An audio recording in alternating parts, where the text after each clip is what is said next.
Hi there. My name is Jennifer Brownsnick. I'm a licensed clinical social worker and certified child and adolescent anxiety treatment professional. And I am so glad that you are here and looking to understand your child's behaviors and maybe the symptoms of anxiety that you are seeing in them. Because the reality is that anxiety happens to all of us. We all feel afraid. We all have things that make us nervous. And anxiety is actually really useful in a lot of different areas. So we don't want to get rid of it. We don't want anxiety, fears, worries, that fight flight response to go away.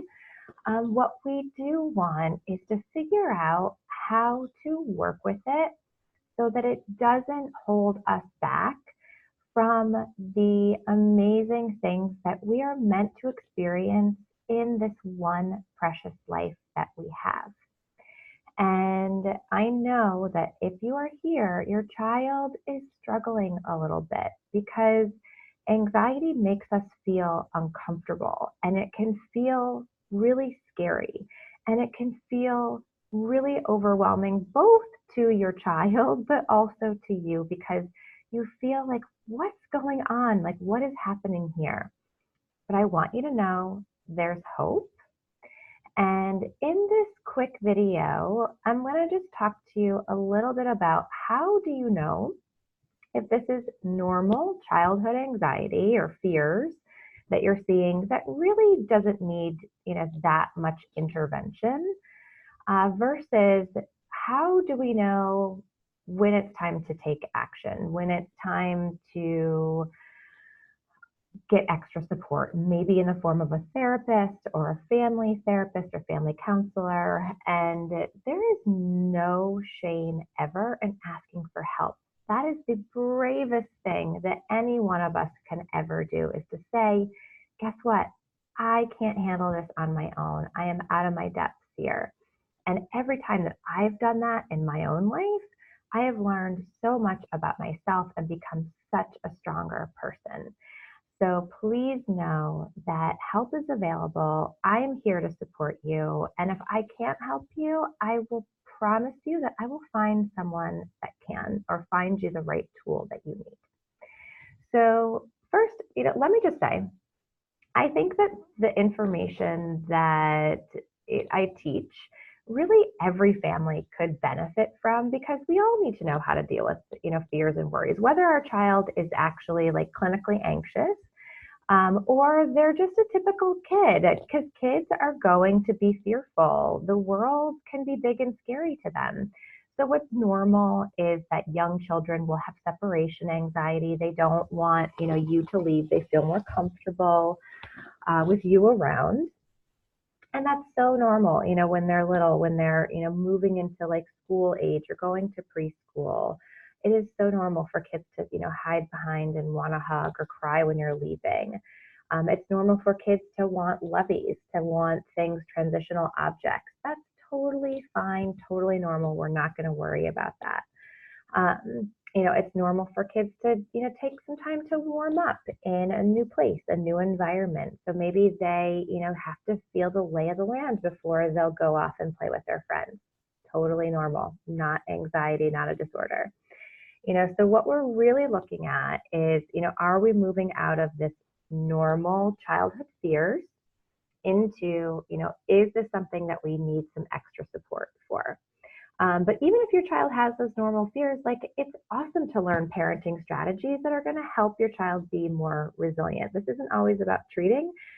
Really, the treatment and prevention for anxiety is pretty much the same. So, what you want to ask yourself is your child distressed?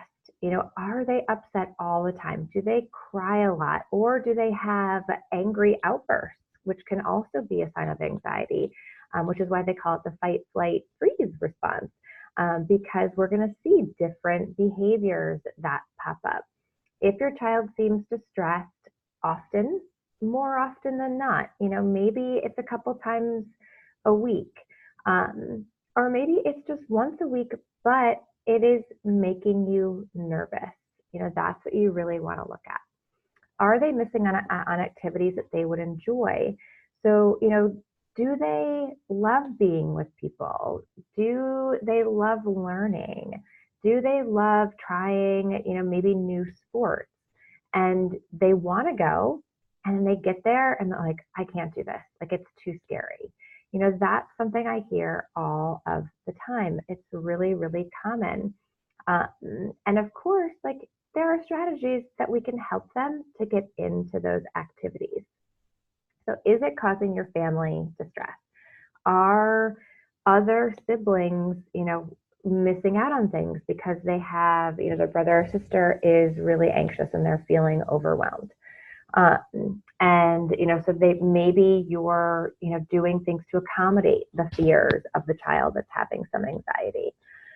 Are other people getting upset, like saying, well, why do we always have to do what so and so wants to do?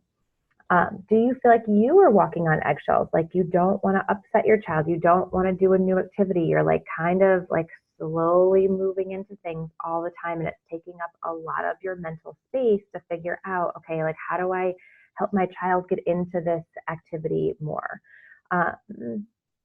Does it seem like your child has rules in their head that they must follow? So this could be, someone that feels like, okay, I have to have these 3 things done before I leave the house, or I have to touch the door these 6 times before I leave, because if I don't, something bad will happen. It becomes this sort of idea of like, I have to do this behavior. We get a little obsessive about it. And if I don't do this behavior, I am very anxious because they believe that something will happen. They have, like, kids are so magical. They believe that, like, their thoughts are true, that they can make these things happen from their mind. And so we're really looking for that in their behavior. Do you have anxiety?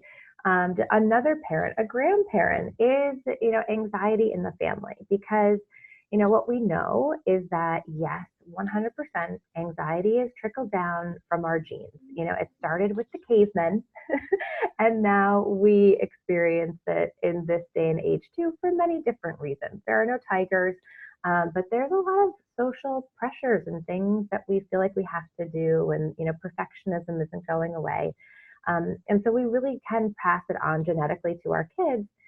Yet, at the same time, there are studies that show that it's really our parental behaviors that can kind of turn off that switch, so that our kid doesn't pass on that anxiety behavior to their kids and to your grandkids and future generations.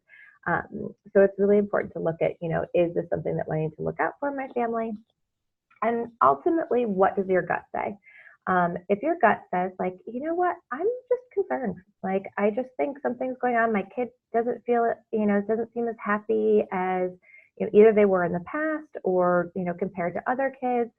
Not that I believe in comparing to one another, but we all do it.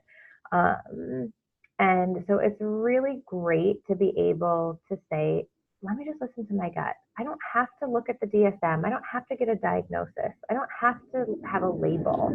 I can say that, I just don't feel right. Like, I feel like something's going on and it's time to address it.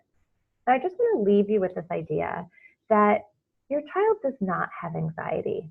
In that, I use the word anxiety because I kind of have to, because we all understand what I'm talking about when I say anxiety. But I really want to plant a seed that your child has a worry part that is keeping them from having fun. And so what we want to do is we want to pull out that worry part. And we really want to, not label them, not see them as bad, not look at their behavior as this is a bad kid. No, never. We're pulling out the worry part, and we're going to address that part of them. And we're going to love up every part of them. We're going to love and accept them. And part of that is getting them some extra support if they need it. So let's say that you've decided in your gut, like, yes, my child needs some help and I need some help to figure this out. So you have a couple options. So I would love to invite you to check out the Anxiety Proof Kids Roadmap, which is where I walk you through the steps that you need to begin to learn and practice in your family so that you can minimize these, anxious behaviors, these anxious mindsets that we see, popping up in teenagers, especially, and young adults and adults. So I would love for you to check that out. If you feel like, you know what, my child, like, I'm checking off all of these lists, like all these things, like my child's distressed, they're missing out on activities, the family's distressed, I'm walking on eggshells, I have anxiety, I would say, great. If you would like to look into the class, absolutely. I think it'd be so helpful for you.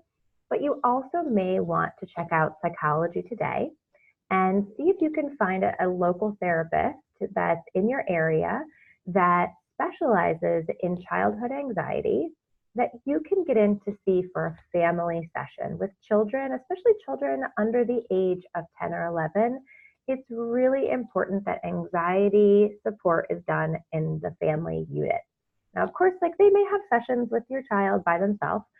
However, it is much more impactful to have the parents involved because you're the ones that are going to be really doing the work. 1 hour a week is not going to change child's behavior. It's those daily habits that really, really impact their mindset, their coping skills, their resiliency, as well as your ability to model those important behaviors that can help to reduce and manage those symptoms and the suffering that anxiety brings upon. So thank you so much for listening, for taking your precious time to learn more about anxiety. And I am here if you have any questions, if you need anything, if you need a referral or someone, maybe in your area, I'm happy to chat with you. So I hope you all have a wonderful day. Bye.